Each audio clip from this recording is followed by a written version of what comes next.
What does traditional education provide that ethnic studies doesn't? I suspect nothing. Traditional education is a different kind of education than ethnic studies. And though I am obviously not from Tucson and not intimately familiar with your program, I've certainly read and heard a great deal about it and met with a number of your teachers. I believe that it's really important as we look at education across this country and the state that we begin to come together, that we not create circumstances where we are against each other, but that we honor our diverse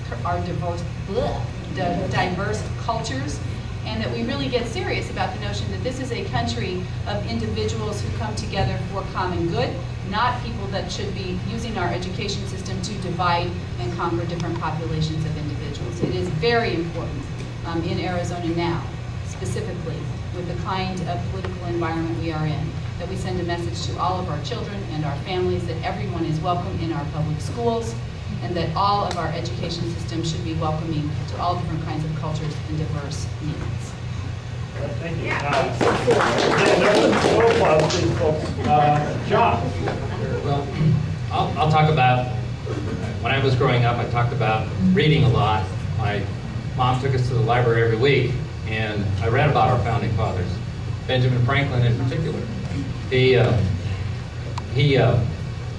was the president of the Abolitionist Society in Pennsylvania. He led the fight against the slave trade, successfully stopping the slave trade. He freed all of his own slaves, and he not only freed them, but he gave them positions of responsibility so that they could grow into leaders.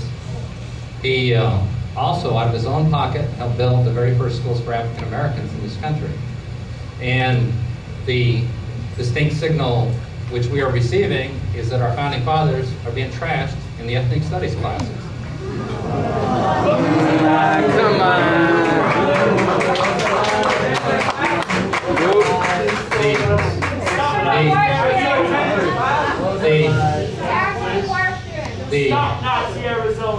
So the answer is the answer is there are a lot of things about America that we can improve on. But if you don't communicate to your student that our founding fathers put their lives on the line, that when they signed the Declaration of Independence, it was a one-way street for them. We were either going to be free or they were going to be hung. If they don't gain that understanding about them and those values of our society, I think that there's a serious problem with any class that claims to be a history class and is not communicating that. I think there's plenty of room to have Hispanic American heroes, to reach out in a variety of ways to all cultures and honor the melting pot, and that is the negotiation that we will support. He says they don't. All right. Margaret, your thoughts on the ethnic studies program, please. The question was traditional versus ethnic studies, is that? Yes.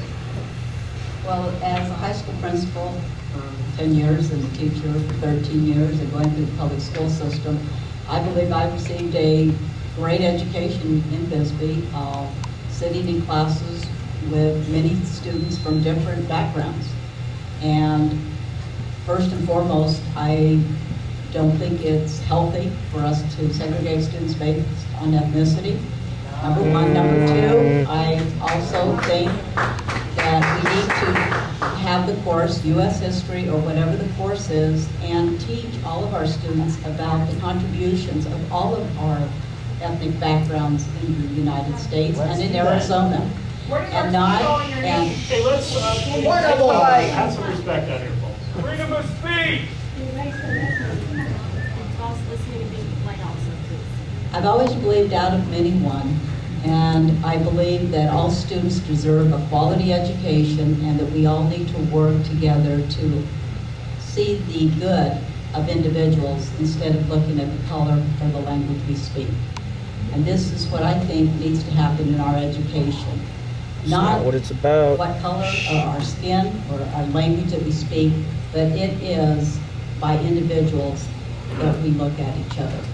And I think it's healthier that all students look at contributions that we all bring to this country and to this state instead of dividing students up by their ethnicity.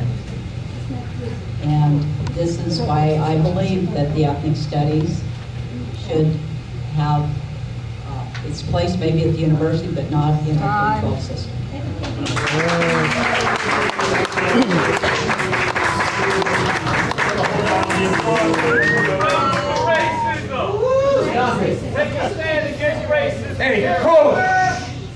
light. Stop censoring the questions. Ask the real questions. Point of order. Shut up.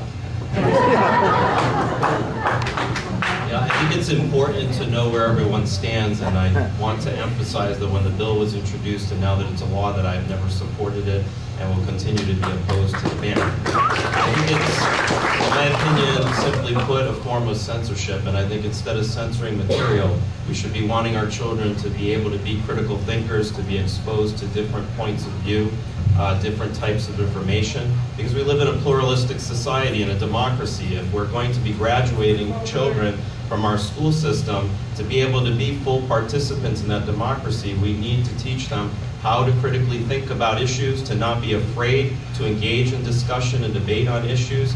And that's why perhaps we need to change what defines traditional education now that we're in the 21st century.